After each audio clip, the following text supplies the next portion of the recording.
오늘은 지네틱 알고리즘, 그러니까 유전적 알고리즘에 대해서 간단하게 설명하는 시간을 가질 거예요. 유전적 알고리즘. 이제 되게 그냥 아무 때나 막 지르기 괜찮은 그런 친구. 굉장히 범용성이 좋다.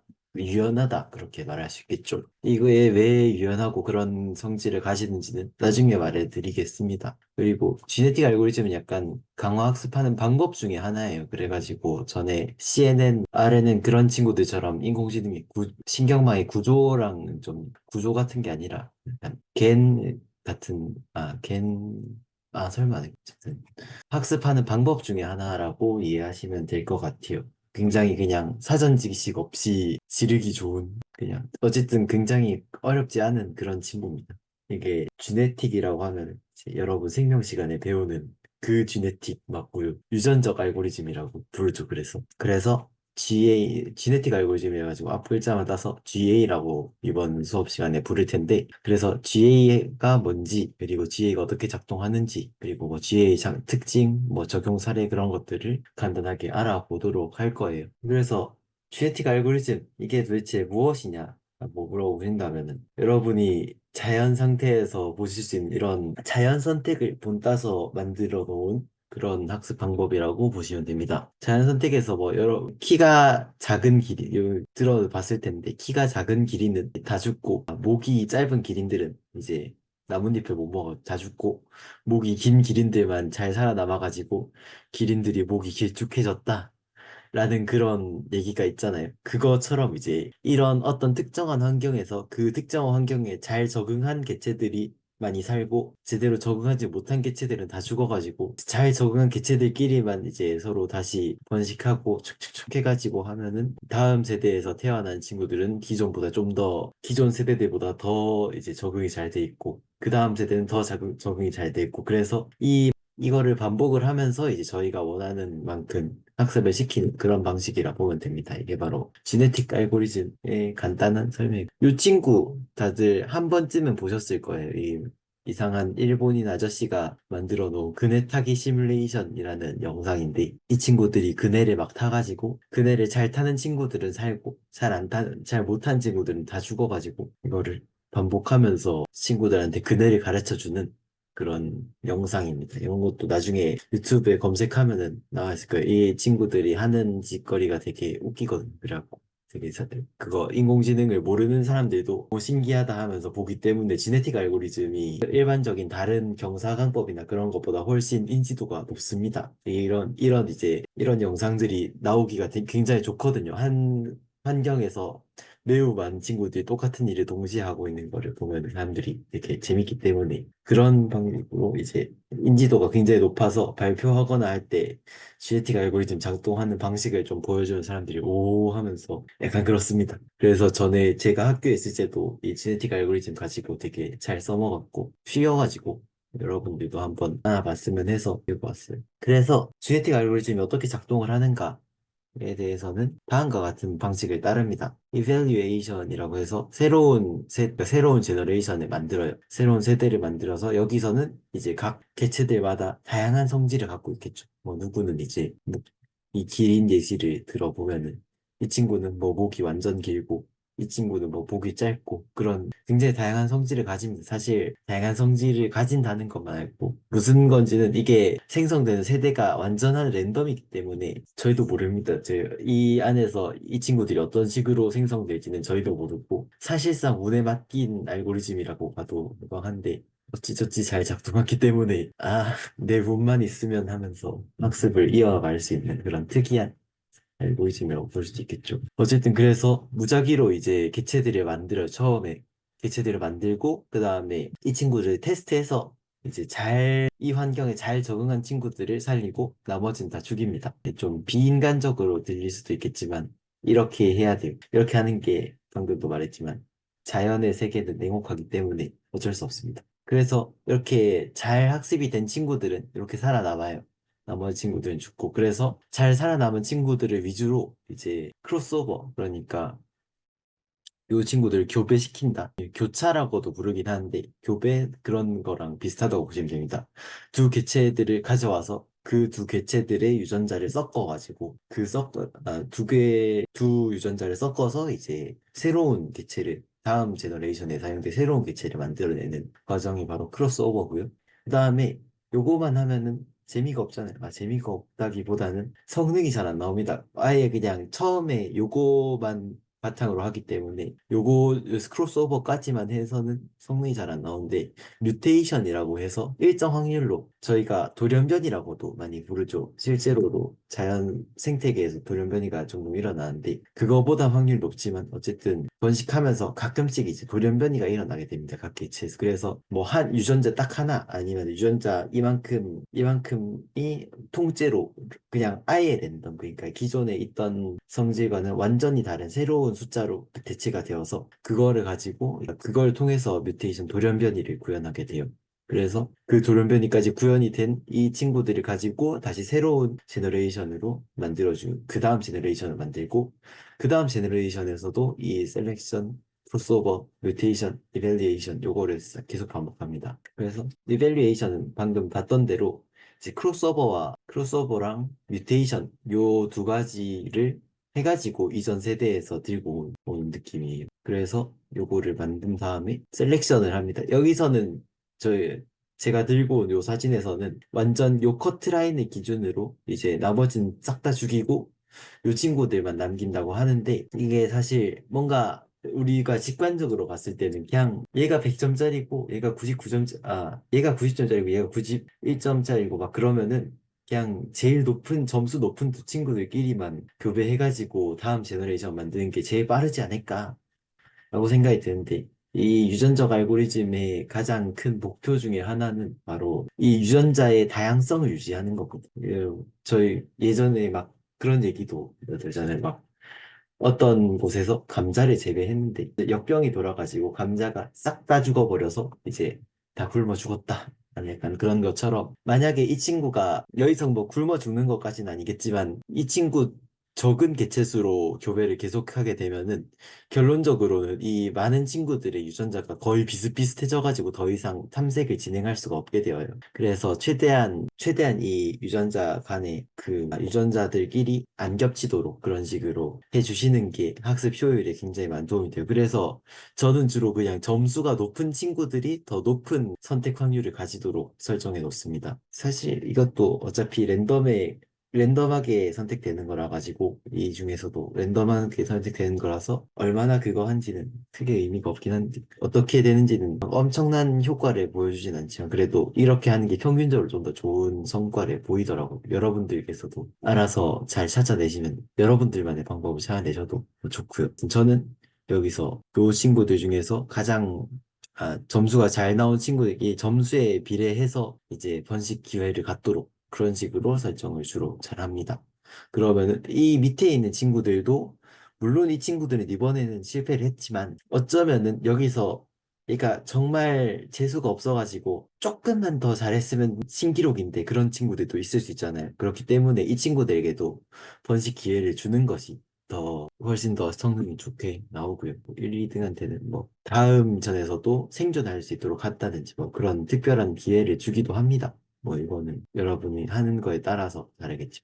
그리고 크로스오버는 이렇게 여기서는 완전 반 갈라가지고 왼쪽엔 이 친구, 오른쪽엔 이 친구가 들어가는 것처럼 돼 있지만 이것도 방식이 굉장히 다양합니다. 방식이 뭐 그냥 아예 이제 유전자를 하나하나 넣을 때마다 완전히 랜덤으로 해서 뭐 50% 확률로 왼쪽 친구, 50% 확률로 오른쪽 친구를 골라가지고 완전 랜덤하게 다다다다 섞어가지고 크로스오버를 하는 경우도 많고, 그 다음에 뭐 아니면은 이만큼의 덩어리를 크로스오버해서 이만큼 덩어리 하나, 여기서 이만큼 덩어리, 여기서 이만큼 덩어리 이렇게 해가지고 덩어리로 하나하나로 하기에는 조금 그렇다 해서 덩어리로 하는 경우도 있고 아니면은 실제로 이제 유전자들이 교차할 때 이렇게 유전자들이 제가 생명을 그렇게 잘하는 편은 아니지만 어쨌든 유전자들이 이런 식으로 겹쳐가지고 이 밑에 부분은 왼쪽에서 나온 친구, 위쪽 부분은 오른쪽에서 나온 친구의 유전자를 따르는 것처럼 그냥 통째로 이 범위만큼 통째로 바꿔버리기도 합니다. 그런 경우도 좀 있고 또 여러 가지 방식이 있지만 아까 전에 말했듯이 완전히 랜덤하기 때문에 어느 게 더 좋은지는 사실 알기가 힘들어요. 이게 그냥 시작하는 환경이 좋았어가지고 이번에 수렴이 더 빨리 된 건지 아니면은 이게 정말로 좋은 선택이어가지고 이게 더 빨리 된 건지 그런 거를 저희 컴퓨터 같은 걸로는 저희가 들고 있는 노트북 같은 걸로는 시뮬레이션 하기가 굉장히 오래 걸리고 거기다가 확률에 굉장히 크게 의존하기 때문에 제대로 알아내기는 힘들고요. 그래서 그냥 느낌상 느낌상 하는 편이 개인적으로 좀 좋아 보입니다. 직접 나는 이런 게 좋아 보여 하면은 난 뭐가 좋은지 꼭 알아내야겠어 하면은 하셔도 되는데 아마 한 달은 걸릴 거예요. 컴퓨터 실행하는 시간으로만. 지네틱 알고리즘의 큰 단점 중 하나가 수렴 속도가 느리다는 그런 단점도 있거든요. 나중에 가서 설명할 테지만 그것 때문에 이 크로스오버뿐만 아니라 뭐 셀렉션, 이밸류에이션 그런 모든 과정에서 뭐가 제일 좋은 건지는 쉽게 찾아내기가 힘듭니다. 그래서 그냥 상황에 맞게 여러 번 시도를 해보면서 그냥 내 느낌상 이게 더 좋은 것 같아 하고 찾는 게 베스트고요. 그거밖에 할 수 있는 방법 없기도 합니다. 저희가 문제마다 저번에도 말했지만 문제마다 상황이 너무나 다르기 때문에 제가 뭐라고 말을 하기가 좀 그렇기도 하고 그래서 여러분들이 직접 열심히 해보시면서 하실 때 맞는 상수 같은 걸 찾는 걸 추천드리고요. 그리고 마지막으로 뮤테이션인데 뮤테이션이 사실 되게 그냥 별거 없어 보여요. 돌연변이 해가지고 그냥 학습에 방해만 되는 거 아닌가 라고 물으실 수도 있는데 이게 굉장히 중요합니다. 위에서 말했듯이 이 크로스오버만으로는 기존에 있던 유전자만을 봤기 때문에 만약에 정말 정말 운이 없게도 여기 이 태스크를 성공하기 위해서 꼭 필요한 유전자가 저 처음에 집단 중에서 없었다. 그러면은 큰일 나는 거죠. 뮤테이션이 없으면 그냥 바로 그 태스크는 아예 못하게 되는 거예요. 그래서 뮤테이션이라는 걸 가지고 굉장히 낮은 확률로 이 유전자가 딱 바뀌면서 그런 이제 처음 집단에서의 종속성 같은 거를 이제 좀 완화시켜주는 역할을 합니다. 그래서 처음에 완전 랜덤보다는 좀 랜덤에다가 랜덤을 섞어가지고 랜덤을 좀 줄인다라는 말이 좀 이상하게 들릴 수도 있겠지만 어쨌든 요거를 통해서 운에 대한 운 때문에 그 연관성을 어쨌든 운에 너무 심하게 매여 있지 않도록 하는 그런 역할을 해주게 됩니다. 랜덤에다가 랜덤을 섞은 랜덤이 중화가 되면 정말 신기하죠. 그래서 GA의 특징이라고 하면은 요런 느낌인데 이산적인 상황 그리고 매우 복잡한 상황에서도 사용 가능합니다. 방금 말했듯이 GA는 굉장히 유연해요. 기존의 경사근법이라고 하면은 저희가 직접 점수를 설정해주고 그 점수가 어느 쪽으로 가야지 경사가 밑으로 내려가는지를 찾아가지고 그쪽 방향으로 움직여야 되는데 만약에 이 상황 저희가 만든 상황에서 점수가 이기거나 지거나 둘 뿐이다. 그러면 이제 점수가 그거 굉장히 선형적이죠. 그래서 그냥 완전 뚝 떨어져 있기 때문에 그레디언트를 계산하기가 굉장히 애매합니다. 저희가 직접 이제 그 그레디언트를 구할 수 있도록 점수를 새로 만들어주던가 하는 게 아니라면은 굉장히 어려워요. 그렇게 점수가 딱딱딱 나뉘어져 있는 거는 구하기가 굉장히 어렵기 때문에 그런 상황에 대해서도 사용할 수가 있고 그리고 매우 복잡한 상황에도 사용이 가능하다는 게 무슨 뜻이냐면은 이거는 만약에 저희가 찾아야 되는 그 데이터가 엄청나게 큰 친구라고 하면은 일반적으로 경사방법을 사용했을 때보다 GA를 통해서 찾았을 때 훨씬 쉽고 빠르게 찾아내기가 가능합니다. 그리고 무엇보다 GA를 사용하는 가장 중요한 점 중에 하나가 바로 지역 최적화에 쉽게 빠지지 않는다는 점이에요. 여기서 봤듯이 이 GA의 지네틱 알고리즘의 작동 과정은 온전하게 랜덤입니다. 여기서도 랜덤, 여기서도 랜덤, 여기서도 랜덤, 여기서도 랜덤이기 때문에 정말 정말 랜덤하게 움직여요. 그래서 지역회에 빠지더라도 이제 운 좋게 딴 곳에 있는 조금 더 좋은 해를 찾으면 그쪽으로 움직이고 요쪽이 더 좋다 싶으면 이쪽으로 움직이고 그런 식으로 해서 굉장히 변동성이 높기 때문에 쉽게 이런 지역 최적화에서 빠져나올 수가 있게 됩니다. 이거는 여러분들이 직접 체감하는 게 좋을 것 같아요. 제가 파일을 나중에 준비했는데 여러분 나중에 강의 끝나고 나서 한 번씩 만져보는 게 좋을 것 같아요. GA의 가장 큰 특징이죠. 이거는 장점이다 단점이라 하긴 조금 못하고 특징인데 운에 따라서 매우 크게 수렴 속도가 바뀝니다. 그래서 어떤 경우에는 막 몇백 번씩 돌려도 안 되는데 어떤 경우에는 한 열 몇 번만 해도 저희가 원하는 결과까지 도달하는 경우가 종종 있어요. 그래서 GNT 알고리즘은 정말로 여러분 여러 번 시도를 해보면 하나의 상황에서 묶여있는 경우가 종종 있거든요. 이제 일정 수준 밑으로 내려가면 점점 더 최적화를 찾기가 힘들어지기 때문에 그냥 그때 어떤 상황에서 묶여버리는 경우가 종종 있는데 그런 거를 이제 여러분이 새로 처음부터 세이브 해놓고 새로 시작하고 함으로써 이제 최적화를 찾는 게 훨씬 쉬워지게 됩니다. 그래서 GA 같은 거를 구현할 때는 주로 세이브 파일을 구현하라고 많이 권유를 하는 그런 느낌이 왜냐하면은 할 때마다 새로운 결과값이 매우 많이 나오기 때문에 그런 걸 통해서 학습하는 데 굉장히 도움이 많이 됩니다. GA의 단점이라고 하면은 바로 비싼 계산 비용이 있어요. GA는 여기서 보셨다시피 이렇게 한 번에 매우 많은 개체들을 한꺼번에 학습을 해야 돼요. 한꺼번에 시뮬레이션 돌려야 되기 때문에 성능이 굉장히 크리티컬하게 그래서 제가 과제를 내드릴 때도 최대한 빠르게 해달라는 최대한 이제 최적화된 코드를 달라고 하는 이유 중에 하나가 바로 GNT 알고리즘 같은 거 사용하건 물론 다른 학습하는 방식도 마찬가지긴 한데 GNT 알고리즘은 특히 이 계산에 굉장히 오래 걸리기 때문에 이 각각의 개체들이 실제 학습할 때는 막 100마리, 200마리 그런 식으로 집단이 굉장히 큽니다. 그래서 그거를 빠르게 계산하는 것이 GA의 성능에도 큰 영향을 미치기 때문에 최대한 이제 그런 걸 해주는 쪽으로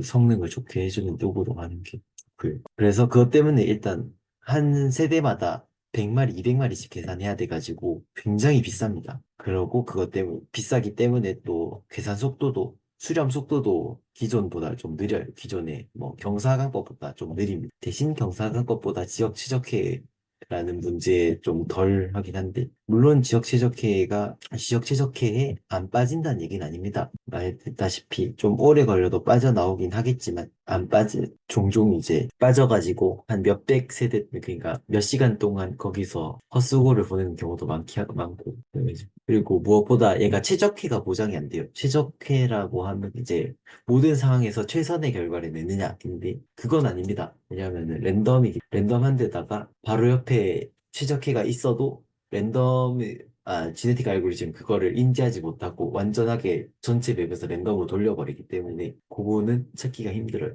그래서 최적화에 대한 보장은 없지만 여러분이 원하는 어느 정도의 성능까지는 굉장히 빠르고 쉽게 구해낼 수가 있어요. 그리고 무엇보다 미분적분을 안 써도 된다는 점에서 굉장히 편합니다. 이게 GA 작동 과정에 대해서 친구들이 물어볼 때 가장 이제 쉽게 제일 와닿게 하면 바로 한 100명 정도를 가둬놓고 이제 수학 문제를 풀려요. 수학 문제를 푸는데 수학 문제를 잘 푼 친구들은 이제 살아남아요. 수학 문제를 잘 푼 친구들 살아남고 수학 문제 못 푼 친구들은 점점 더 이제 다음 후배를 양성할 기회가 적어지고 그래서 이렇게 후배를 이제 두 명씩 이제 과외 선생님이 맡아가지고 두 명씩 이제 딱 받아서 후배를 양성해요. 그 다음에 후배가 생겼잖아요. 이제 화석은 사라져야죠. 화석은 사라져가지고 위에 친구들이 싹 날리고 그다음에 그거 가지고 다시 또 반복하고 하는 건데 굉장히 말로 했을 땐 비인간적인 행위입니다만 이게 잘 돼요. 잘 되니까 저희는 어쩔 수 없어 써야 돼요. 어찌됐든 간에 비싼 계산 비용 때문에 이제 컴퓨터가 밤낮으로 혹사하는 환경을 보실 수가 있는데 그래도 상당히 재밌습니다. 그래서 제가 활용 사례부터 얘기를 할게요. 활용 사례는 이제 이런 NP 문제라고 들어보셨을지 모르겠는데 NP 문제라고 하면은 당 시간 내에 풀지 못하는 그러니까 거의 대체로 그냥 완전 탐색으로만 풀리는 문제들인데 제일 유명한 게 바로 그러니까 길찾기란다. 이 경로를 찾아주는 겁니다. 우체통 같은 그런 문제라고 볼 수도 있겠는데, 정해진 요 노드들 사이를 한 바퀴를 순회하는 가장 짧은 경로를 찾는 문제인데, 이때 GA를 사용하면 완전 탐색보다 성능은 안 좋, 완전 탐색해가지고 완전한 최적화보다는 조금 별로겠지만, 훨씬 빠른 시간 내에 찾아낼 수가 있어요. 몇십 배, 몇백 배 빠른 속도로 찾아낼 수가 있기 때문에, 그냥 적당히 성능과 타협하기를 원하신다면 CA가 굉장히 좋은 선택이 될 수도 있고요. 그 다음에 이제 저의 광고. 제가 저번에 만들어뒀던 프로젝트가 있습니다. GA를 활용한 카트라이더 프로젝트인데 제 GitHub 사이트에 들어가가지고 찾아보시면서 한 번쯤 해보셔도 좋고요. 여기서 이제 굉장히 재밌게 볼 수 있습니다. 그리고 여러분 직접 플레이도 할 수 있도록 설정해놨기 때문에 한번 즐겨보시는 것도 좋다고 생각해요. 어쨌든 그래서 이 친구들도 비싼 계산 비용을 가지기 때문에 이렇게 만드는 게 굉장히 생각보다 쉽지 않았어요. 이게 100마리를 한꺼번에 시뮬레이션 할 정도로 최적화를 잘해야 되다 보니까 그때 한번 되어가지고 그랬었는데 아이고 간단하게 그냥 제가 어떤 이렇게 말로 해들었을 때는 조금 어려울 테니까 7분밖에 안 남았는데 간단하게 보여드리고 어떻게 진행되는지 한번 보여드리도록 할게요. 잠깐만요. 여기서 이게 제 코드인데 그때 그 카트라이더 코드거든요. 이렇게 돼가지고 이 개체들끼리 이런 식으로 카트라이더를 딱 진행할 수 있도록 해놓은 그런 프로젝트입니다.